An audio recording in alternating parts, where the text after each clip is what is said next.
હાય, આ તારું smiley face જોઈને મને લાગે છે કે મધુબાલા પણ ફીકી પડે તો પડે જ ને. મારી ડ્રીમ ગર્લ, કાશ તું મારી બાજુમાં બેઠી હોત અને આપણે બંને ગપ્પા ચપ્પા મારતા હોત. બેડ લક, ક્યાં સુધી તું આવી પોસ્ટ મૂકતી રહીશ? ના જાણે મારી જેવા કેટલા લોકો બળતા હશે દિલથી.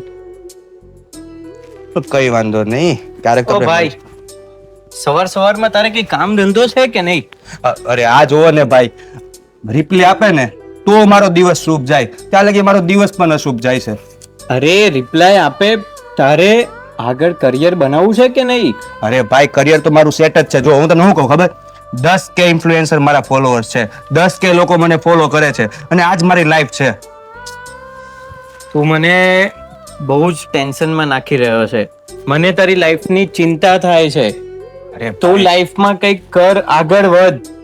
તને આ બધા ઇન્ફ્લુએન્સર ને તારી આ બધી ચેટ ને એ બધું તને ફ્યુચરમાં કામ નથી લાગવાનું. બસ ને ભાઈ, તમે પણ અમારા સરની જેમ છે ને ભાષણ દેવાનું ચાલુ કરી દીધું. જો હું તમને શું કહું ખબર, આજે ઇન્ફ્લુએન્સર મીટિંગ છે ને, બટ મારા બેડ લક, કારણ કે છે ને મારે નહીં જવાય ત્યાં. એમાં એવું છે, મારી બધી ફેન્સ ફોલોઈંગ ને મળવાનું છે ને.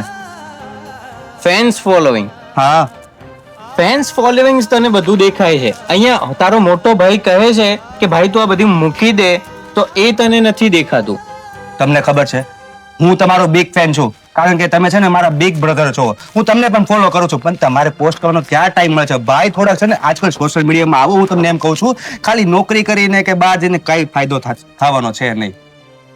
આ સોશિયલ મીડિયા ખાલી ઇન્ટરનેટનું એક માધ્યમ છે, જેનાથી બે માણસ તમને લાઈક આપે એટલે તમે મોહી જાઓ છો. પણ આ બધું નહીં સાથે આવે. જો તમારે લાઈફમાં કંઈક કરવું હોય તો કંઈક મહેનત કરો, કોઈ કામ ધંધો કરો, કોઈ સારી નોકરી કરો. આ બધું નથી સાથે આવવાનું. તમને એક વાત કહું, તમને છે ને સવારની ચા નથી મળી ને એટલે તમે આવા ખોટા ભાષણ આપો છો. હું તમને શું કહું ભાઈ, યુ આર સો સ્વીટ. હું છે ને, તમે મારા પરમ મિત્ર છો, તમે મારા બિગ બ્રધર છો. મા બાપના ગયા પછી તમે તો મારી સંભાળ લો છો. મને ખબર છે, હું સમજી શકું છું તમને, પણ અત્યારે છે ને મારે લેટ થાય છે. 10 વાગે કોઈક મારું વેટ કરે છે તો મારે જવાનું છે. ભાઈ હું તમારા માટે ચા બનાવતા આવું છું, તમે છે ને શાંતિથી બેસો, હું હમણાં જ આવ્યો. બસ, અરે બસ ભાઈ, આ જ વાત મને ટેન્શન આપે છે. મા બાપના ગયા પછી આનું ધ્યાન મારે જ રાખવાનું છે. અરે રીતિ, આ તું 10 વાગ્યાનું કહેતી હતી, આ 11:30 થવા આવ્યા, હજુ સુધી તું આવી નહીં. આજે ઇન્ફ્લુએન્સરની મીટિંગ પણ હતી, પણ તને જોઉં ને મારી મીટિંગ પણ ફીકી લાગે છે. એકદમ મધુબાલા જેવી દેખાય છે. આજે તું આવે ને તો મારા સપનાની બધી જ વાત, મારા સપનામાં જે તું ડ્રીમ ગર્લ દેખાય છે ને, બધી જ વાત તને કરી દઉં. હવે આવે તો સારું. હવે સોરી, મને બહુ જ મોડું થઈ ગયું. ઓકે ફાઇન, મને ખબર જ હતી કે સૌથી પહેલા તારો શબ્દ આ જ હશે, સોરી. જો હું તને શું કહું, હું જ્યારથી તને જોઉં છું ને ત્યારથી મને એવું લાગે છે કે આ દુનિયા બસ અહીંયા જ થંભી ગઈ છે. અને હા, હું તને ખૂબ જ પ્રેમ કરું છું. તને ખબર છે, તું આજે મારા સપનામાં આવી હતી અને સવારે પણ તારા જ નામના સપના જોતો હતો. આ ભાઈ આવીને મને કહી ગયા કે અરે તું આ સપનાની લાઈફમાંથી બહાર તો આવ. મને તને કઈ કહેવું છે. શું આઈ લવ યુ કેવું હશે ને? હા, હું તને ખૂબ જ લવ કરું છું. નહીં, મને બીજું કઈ કહેવું છે તને. હા બોલ ને. તું નારાજ તો નહીં થાય ને? અરે બાપા, હું શું કામ નારાજ થાવ? હું તો એકદમ બિંદાસ જ રહું છું. તું આવો જ બિંદાસ રહેશે ને? હા, ઓલવેઝ. હું ફોરેન જાઉં છું. ફોરેન? કેમ ફોરેન? ફ્યુચર બ્રાઇટ કરવા માટે. અરે એ તો થયા રાખે, પણ હું તને શું કહું, હવે આપણા બંનેના સપના કંઈક આગળ વધારીએ ને. મતલબ હું એમ કહેવા માંગુ છું કે આપણે બંને ચાલ ને મેરેજ કરી લઈએ. આપણે લગ્ન નહીં કરી શકીએ. મતલબ તારી સગાઈ કે બીજે નક્કી થઈ ગઈ? નહીં જ થઈ હોય, મને ખબર જ છે. મારી સગાઈ નક્કી થઈ ગઈ છે અને એટલે જ હું ફોરેન જાઉં છું. જો હું સિરિયસલી પૂછું છું. હું મજાક નથી કરતી, સાચે મારી સગાઈ નક્કી થઈ ગઈ છે ને હું એટલે જ ફોરેન જાઉં છું. જો તું એ કીધું તો તું નારાજ નહીં થાય. સમજ, ફ્યુચર નામની પણ એક વસ્તુ હોય છે, લાઈફમાં આગળ વધવું પડે. આ છે ને મારો મોટો ભાઈ સાચું જ કહેતો હતો. તું આ સપનામાંથી બહાર નીકળ, પણ હું જ તારા પ્રેમમાં ગાંડો થઈ ગયો હતો. સારું, હું તને ભૂલી જાય, દિલથી ભૂલી જાય. જા, તું છે ને ફોરેન જા, હું જાઉં છું.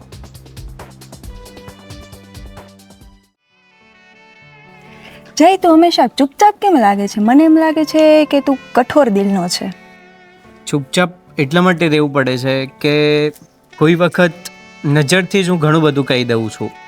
ક્યારેક નજરથી નહીં, ક્યારેક શબ્દોનો પણ ઉપયોગ કરાય, જેથી આપણે આપણા અંદરનું જે ફિલિંગ છે એ આપણે સામેવાળા વ્યક્તિને કહી શકીએ. શબ્દોનો ઉપયોગ કરાય, પણ ઘણી વખત એવું થાય છે કે શબ્દો કોઈને ટચ કરી જાય છે. જેમ કે આજે સવારની જ વાત છે, મેં મારા નાના ભાઈને બહુ જ સમજાવ્યો કે આ વસ્તુ ખોટી છે. લાઈક એને જે પણ ભૂલ હતી, જે પણ એની ગલતી હતી, મેં એને કીધું કે આ જે વસ્તુ કરે છે એ તું ખોટું કરે છે. તો એને અમુક ટાઈમે એવું લાગે છે કે હું ભાષણ આપું છું, એને અમુક ટાઈમે ખોટું લાગી જાય છે. એટલા માટે મારે શાંત રહેવું પડે છે અને મારે આંખનો જ ઉપયોગ કરવો પડે છે. જેમ તું તારા નાના ભાઈ સાથે ઝઘડે છો, મસ્તી કરે છો, એવી જ રીતે તું સામેવાળી વ્યક્તિને, કોઈ બીજી વ્યક્તિને એવો પ્રભાવ રાખ ને, તો તારી જિંદગીમાં કંઈ સારું રહેશે. હા, સાચી વાત છે. ચલો હું ટ્રાય કરું. મારે એક વાત કરવી હતી. હા, બોલ ને.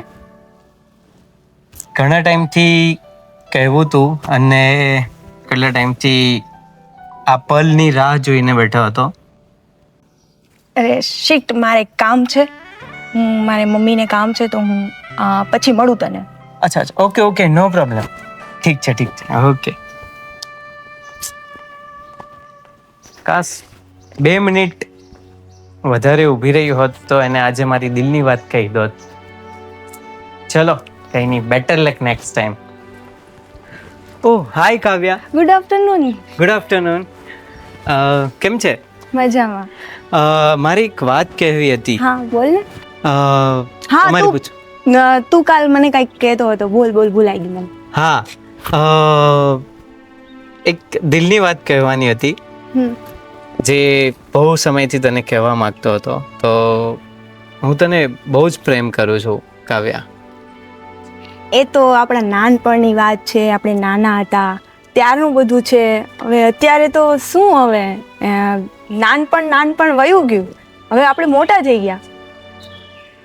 પણ લાઈક જ્યારે આપણે સ્કૂલ ટાઈમમાં હતા ત્યારે આપણે આટલું સાથે રહ્યા, આટલી આપણી સારી મેમરીઝ હતી. અને તારા મતલબ આપણી વાત પરથી મને એવું લાગતું હતું કે તું પણ મને પ્રેમ કરે છે. તો હું લાઈક એવું એક્સપેક્ટ કરતો હતો કે તારી હા આવશે કરીને. ના, હું પ્રેમમાં હું બિલીવ જ નથી કરતી, કારણ કે મારે અરેન્જ મેરેજ કરવાના છે. મારા મમ્મી પપ્પા મારા અરેન્જ મેરેજ ફિક્સ કરવાના છે અને ઓલરેડી મારી સગાઈ થઈ ગઈ છે. એટલે પ્રેમ તો પોસિબલ જ નથી. જો ટ્રાય કર, જો અગર મમ્મી પપ્પાને મનાવી શકતી હોય તો. અને તું મને ઓળખે છે, આટલા ટાઈમથી આપણે રિલેશનમાં છીએ, આપણી ફ્રેન્ડશિપ આટલા ટાઈમથી છે, તો તું મને ઓળખે છે કે મારો નેચર કેવો છે, તારો નેચર કેવો છે. તો એકબીજાને આપણે સરખી રીતે જાણીએ છીએ. તો એકવાર ટ્રાય કર, હજી થોડો સમય લે. તું ડાયરેક્ટ આ આખી લાઈફનું ડિસિઝન છે, તારે આખી લાઈફ વિતાવવાની છે. તું સામેવાળા વ્યક્તિને જેની સાથે તારા મમ્મી પપ્પાએ તારું એન્ગેજમેન્ટ ફિક્સ કર્યું છે એને તું નથી જાણતી કે એ વ્યક્તિ કેવું છે. તો થોડો ટાઈમ લે, થોડું વિચાર. તું મને આટલા ટાઈમથી સમજે છે. જો એ વાત તો બરોબર, પણ થઈ ગયું છે હવે ફિક્સ, શું કરું મારે? એ તો પોસિબલ જ નથી. ઠીક છે, જેવી તારી ઈચ્છા. અને બસ હું એ ભગવાનને પ્રાર્થના કરું છું કે તું જ્યાં પણ જાય ત્યાં તારી લાઈફ સારી રહે. અને મારું તો શું, ચલાવી લઈશ મારો બિઝનેસ જ. હવે તો લાઈક મારી ગર્લફ્રેન્ડ જેવું થઈ ગયું છે. તો ઠીક છે, ઓકે, મળીએ પછી. અને આપણી ફ્રેન્ડશિપ તો એમની એમ જ રહેવાની છે. હા, ઓલવેઝ એન્ડ ફોરએવર. અને ગમે ત્યાં તું હોઈશ, ગમે ત્યાં હું હોઈશ, મળતા રહીશું. Okay, by. બાય. કાવ્યા ત્યાં બહુ ખોટું કર્યું છે. ખાસ મારે પણ મમ્મી પપ્પા હોત એ બધું સંભાળી લેત. કઈ વાંધો અજય? નહીં. ભાઈ તમે એટલા જલ્દી ઘરે આવી ગયા? શું થયું? તું રડે છે કેમ? અરે કઈ નહીં, એ તો બસ મમ્મી પપ્પાની યાદ આવી ગઈ હતી. પણ શું થયું? કઈ નથી થયું. નહીં, કંઈક તો થયું છે. તું આમ રડતો મેં તને ક્યારેય નથી જોયો. ભાઈ તમને ખબર છે મારી કોલેજની ફ્રેન્ડ કાવ્યા, હું એને ખૂબ જ પ્રેમ કરતો હતો, પણ કાલે છે ને મારું દિલ તોડીને વહી ગઈ. મને કહેતી હતી કે મેં હવે સગાઈ કરી નાખી છે, ફોરેનનો છોકરો છે, મારું સપનું તો બસ ફોરેન જવાનું છે. ને મારા સપનાનું શું ભાઈ? તને પહેલા જ ના પાડી હતી કે તું આ રીલ, આ ફેન ફોલોવિંગ, આ ઇન્ફ્લુએન્સર, તને પહેલા જ કીધું તું આ બધાથી દૂર રહેજે. ભાઈ એ સોશિયલ મીડિયાની લાઈફ છે, બટ આ મારી રિયલ લાઈફ હતી અને હું એને બહુ જ પ્રેમ કરતો હતો. ભાઈ હું છે ને એના વગર કોને ખબર કે હું જીવી શકીશ કે નહીં. ભાઈ હજી પણ તારી પાસે સમય છે. તું હજી પણ કંઈક બની શકે છે. હંમેશા એવું નથી હોતું કે આખી દુનિયામાં એક જ છોકરી છે. તારી પાસે બીજું ઓપ્શન પણ મળી રહેશે અને તું મૂવ ઓન પણ થઈ શકીશ, અને હજી પણ તારી પાસે ટાઈમ છે કે તું ગીવ અપ કર અને લાઈફમાં આગળ વધ. ભાઈ તમે ક્યારે પ્રેમ કર્યો જ નથી કોઈને, એટલે તમને ના ખબર પડે આ બધી વસ્તુ. ભાઈ પ્રેમ અમે પણ કર્યો છે, પણ આવો ગાંડો પ્રેમ નથી કર્યો કે તમે એમાં આખા ખોવાઈ જ જાઓ. આપણું પણ કરિયર હોય, આપણું પણ ફેમિલી છે, આપણું પણ તારો મોટો ભાઈ પણ છે, હજી તારો Family? મોટો ભાઈ પણ છે. જો મોમ ડેડ ગયા ને પછી હું તમારી પર ટ્રસ્ટ કરું છું. હું માનું છું કે તમે મને સમજાવો છો, પણ સમજવાથી તો પ્રેમ નથી થઈ જતો ને. પ્રેમ તો બસ પહેલી જ નજરમાં થઈ જાય છે. આ બધા છે ને મેં જ્યારે એને જોઈને ત્યાંથી બધા ઇન્ફ્લુએન્સરના બધા ફેન્સ ફોલોઈંગ પણ મને છે ને હવે ફિક્કા લાગતા હતા તેની સામે. બસ હવે હું છે ને કાવ્યા વગર નહીં જીવી શકું. તમે નહીં સમજી શકો ભાઈ. શું કરું આનું કઈ સમજાતું નથી. મેં એને આટલી ના પાડવા છતાં પણ. અજય અહીંયા આવતો.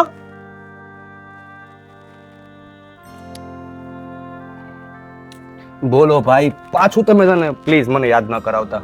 શું થયું? ભાઈ આ તે ઇન્સ્ટાગ્રામ ડિલીટ કરી દીધું?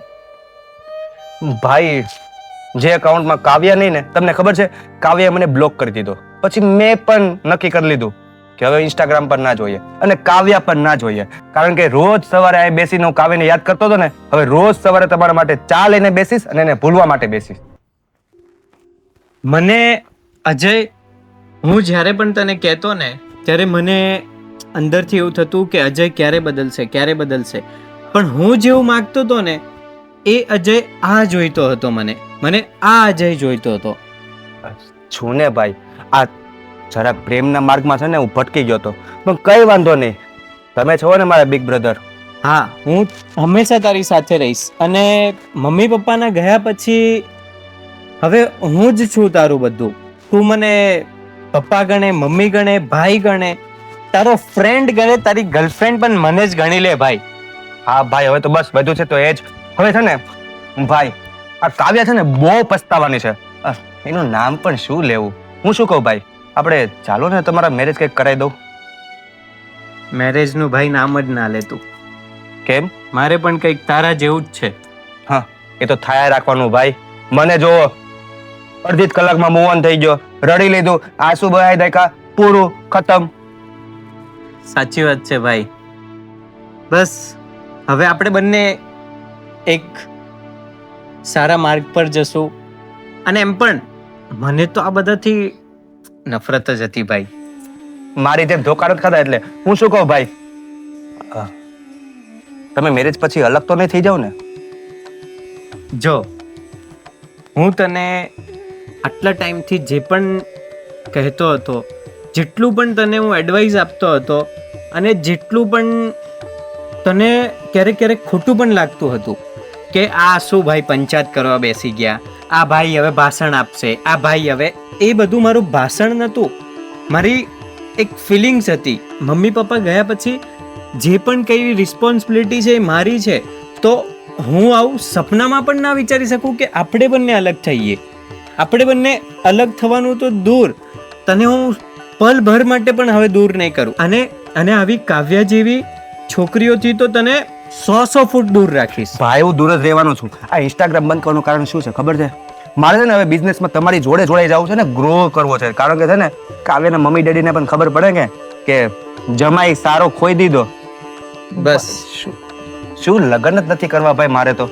બસ આ જ વસ્તુ જોઈતી હતી. હવે આપણે બંને એક મોટા બિઝનેસમેન બનશું અને કાવ્યા એને બતાવશું કે આપણે શું હસ્તી છીએ. હસ્તી તો હતો. હવે હું શું કહું Right. ભાઈ, મને વચન આપો કે આપણે બંને છે ને ક્યારેય જુદા નહીં થાય, ક્યારેય અલગ નહીં થાય. બસ બંને એકબીજાને છે ને વાત શેર કરીશું. કારણ કે હવે છે ને હવે મારે પ્રેમના માર્ગમાં હવે નથી ફસાવું. અરે ભાઈ, મેં તને પહેલા પણ કહ્યું, હજી પણ કહું છું, ભાઈ તું ગર્લફ્રેન્ડ જ મને બનાવી દે. હા તો બોલો જાન, શું લેતા આવું? ચા કે? અરે હું નથી પીતો ભાઈ, મજાક કરું છું. ચા લેતા આવું છું. બેસો આયા.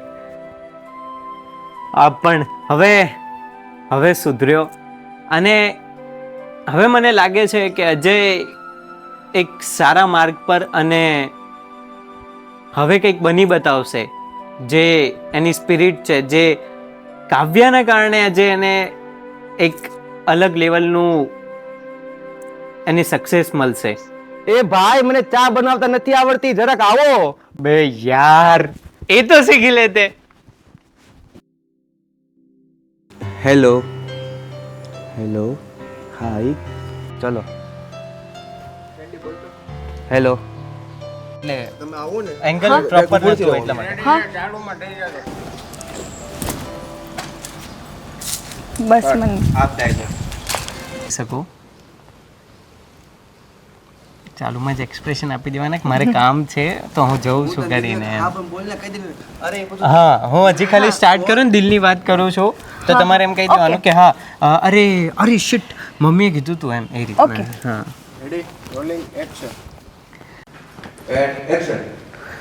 કાવ્યા ત્યાં બહુ ખોટું કર્યું છે. ખાસ મારે પણ મમ્મી પપ્પા હોત અને એ બધું સંભાળી લેત. જોવો ભાઈ, મારી કોલેજની પેલી ઓલી ફ્રેન્ડ નહોતી કાવ્યા, હા મને એની જોડે પ્રેમ થઈ ગયો હતો. અને ભાઈ કેવું થયું કે છે ને હવે એને સગાઈ કરી નાખી છે, અને એ પણ ફોરેનર છોકરા જોડે. તને પહેલા જ કીધું તું મેં. એક મિનિટ. રેડી? રોલિંગ છે ને તારામાં?